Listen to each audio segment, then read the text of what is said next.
A Riqueza das Nações, resumo completo. Adam Smith. O milagre da divisão do trabalho. Imagine uma pequena manufatura de alfinetes onde apenas 10 trabalhadores se dedicam a um ofício aparentemente simples. Smith visitou estabelecimentos como este e descobriu algo extraordinário. Quando cada operário executa todas as etapas da produção sozinho, dificilmente consegue fabricar 20 alfinetes por dia.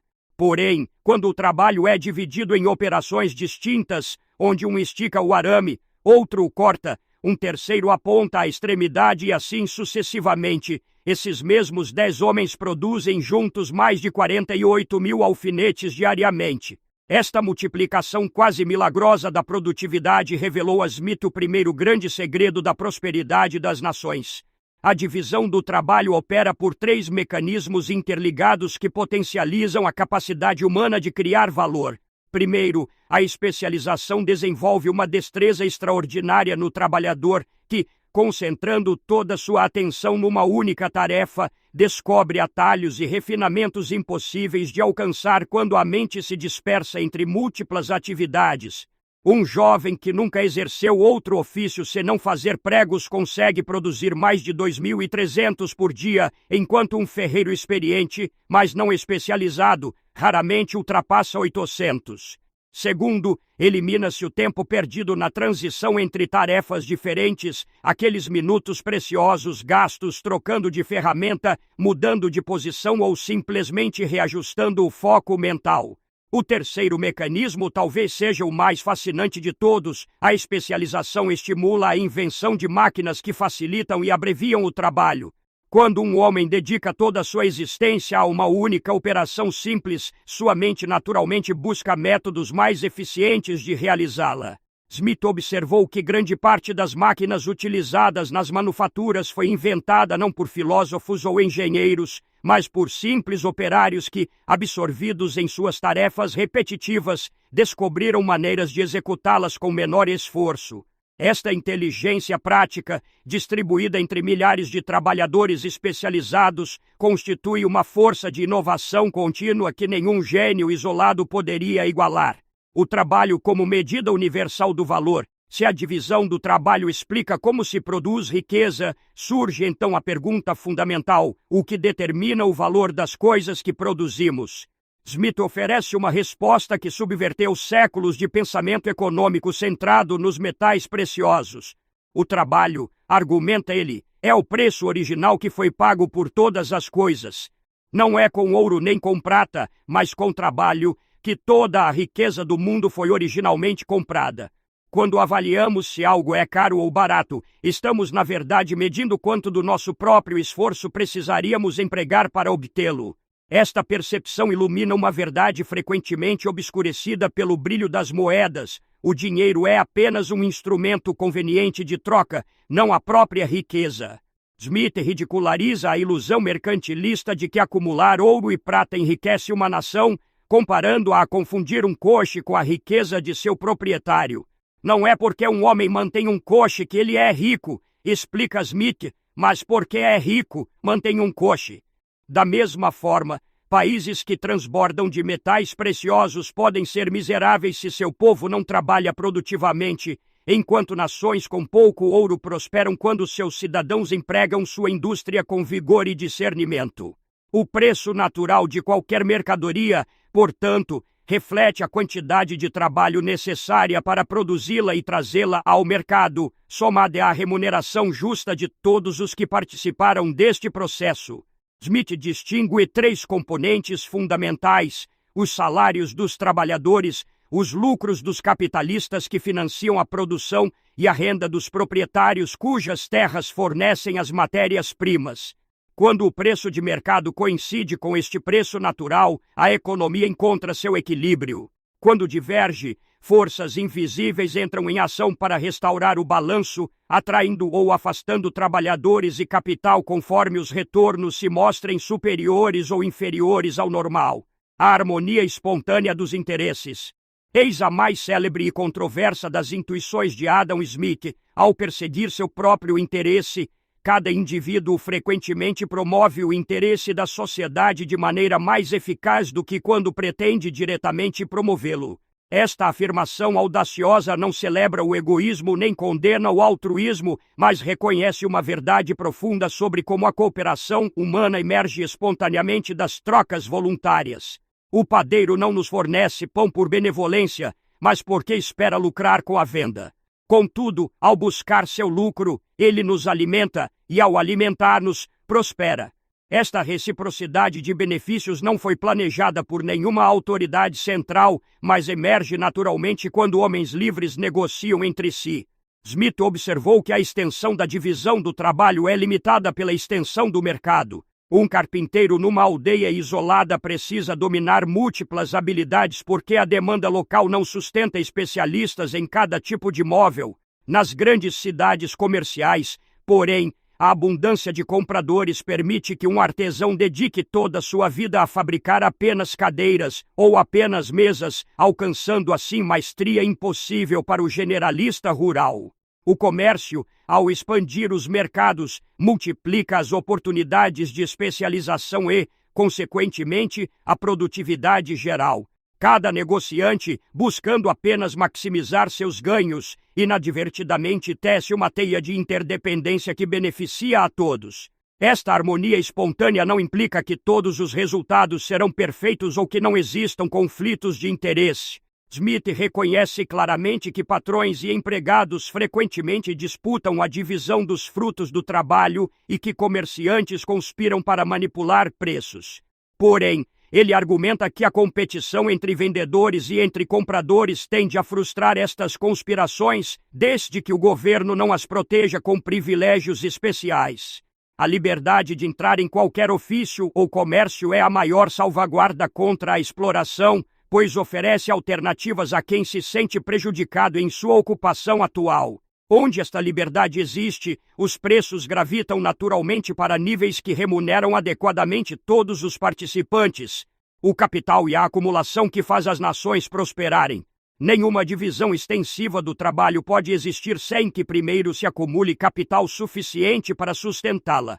Antes que um manufatureiro possa empregar dezenas de operários especializados, ele precisa reunir recursos para comprar matérias-primas, construir oficinas, adquirir ferramentas e pagar salários durante todo o período que antecede a venda dos produtos acabados. Esta acumulação prévia de capital é o que permite à sociedade abandonar métodos primitivos de produção e adotar técnicas mais elaboradas e produtivas. Smith compara o capital ao alimento que sustenta trabalhadores produtivos. Quanto mais abundante o capital, maior o número de operários que podem ser empregados e maior a produção total da nação. A frugalidade emerge assim como virtude econômica fundamental, não por moralismo ascético, mas por sua contribuição objetiva à prosperidade coletiva. Quem poupa parte de sua renda, em vez de gastá-la toda em consumo imediato, disponibiliza recursos para financiar novos empreendimentos produtivos. O pródigo que dissipa sua fortuna em luxos estéreis retira da circulação capital que poderia empregar trabalhadores e gerar mais riqueza. O avaro que acumula moedas em seu cofre, sem emprestá-las nem investi-las, também subtrai recursos do processo produtivo. Mas o homem prudente que investe suas economias em negócios úteis não apenas enriquece a si mesmo, mas expande a capacidade produtiva de toda a sociedade. Smith distingue cuidadosamente entre capital fixo e capital circulante, categorias que revelam como diferentes formas de acumulação contribuem para a riqueza nacional. O capital fixo inclui máquinas, ferramentas, edifícios produtivos e melhorias permanentes nas terras, elementos que geram retorno sem mudar de mãos. O capital circulante compreende matérias-primas, produtos em processo, mercadorias prontas para venda e o dinheiro necessário para transações correntes, recursos que precisam constantemente circular para cumprir sua função econômica. Uma nação próspera mantém proporção adequada entre estas duas formas de capital, investindo em infraestrutura produtiva sem negligenciar o fluxo de bens e serviços que sustenta a atividade econômica cotidiana. A grande ilusão do mercantilismo. Durante séculos, governantes europeus acreditaram que a riqueza das nações se media pela quantidade de ouro e prata em seus cofres. Esta doutrina, que Smith batizou de mercantilismo, inspirou políticas que proibiam ou taxavam pesadamente a exportação de metais preciosos enquanto promoviam exportações de manufaturas para acumulá-los. A Espanha e Portugal, proprietários das principais minas americanas, impuseram as penalidades mais severas contra quem ousasse enviar ouro ou prata para fora de seus domínios.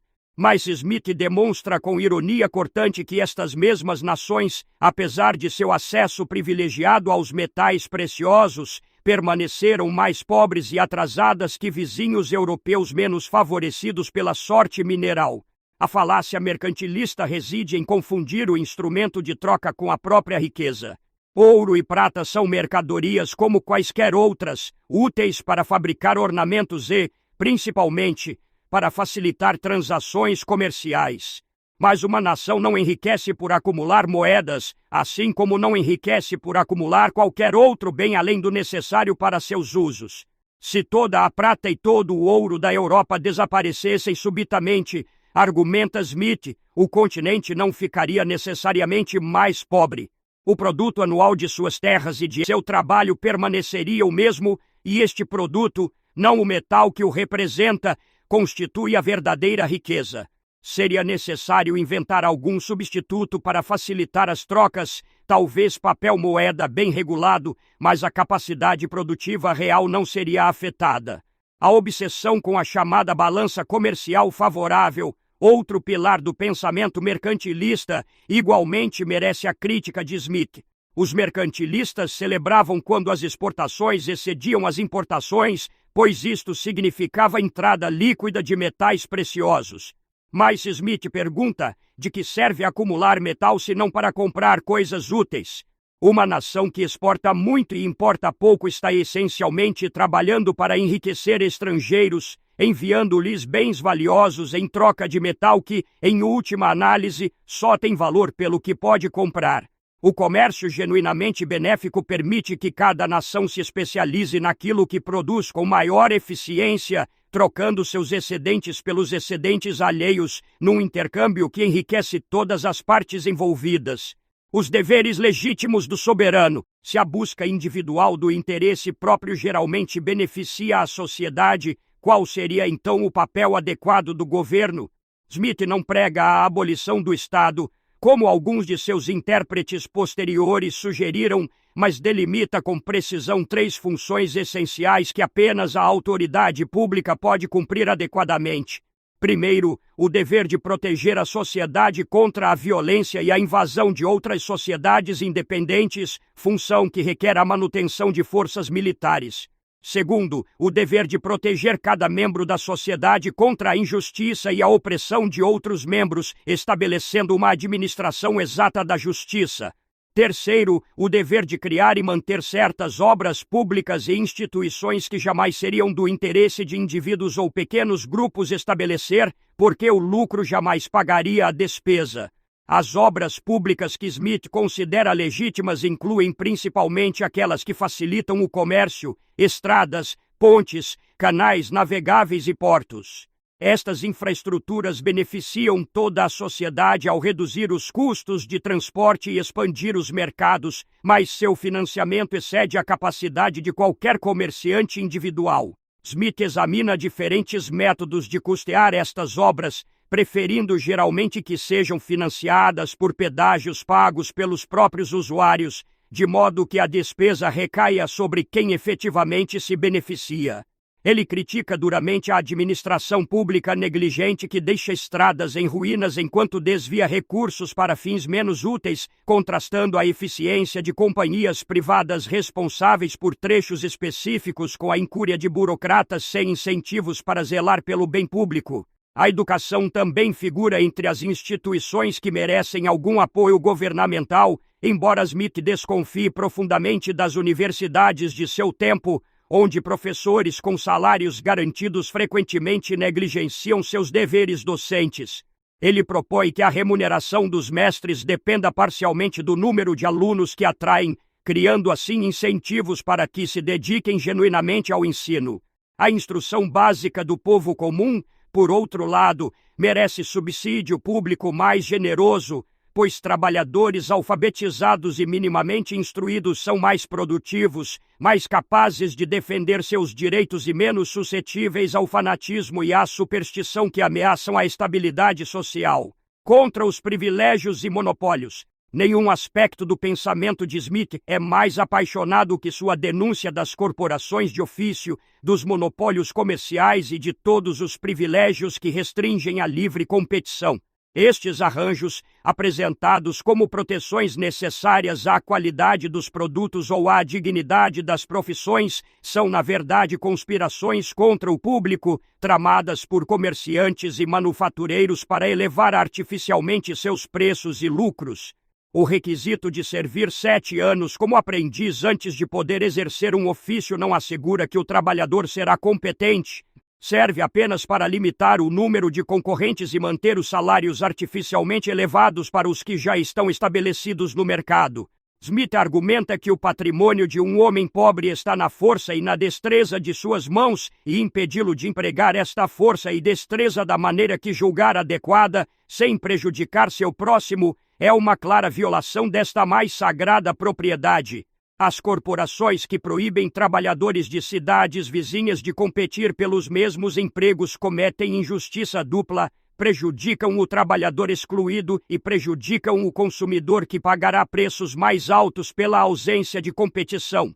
A liberdade de trabalho é tão fundamental quanto a liberdade de comércio, e ambas devem ser defendidas contra os interesses particulares que se beneficiam das restrições. Os grandes monopólios comerciais, como as companhias privilegiadas que detinham direitos exclusivos sobre o comércio com determinadas regiões, merecem críticas ainda mais severas. Smith examina em detalhe as companhias das Índias Orientais, da Turquia, da África e outras, demonstrando como seus privilégios exclusivos elevam os preços pagos pelos consumidores britânicos enquanto deprimem os preços recebidos pelos produtores estrangeiros.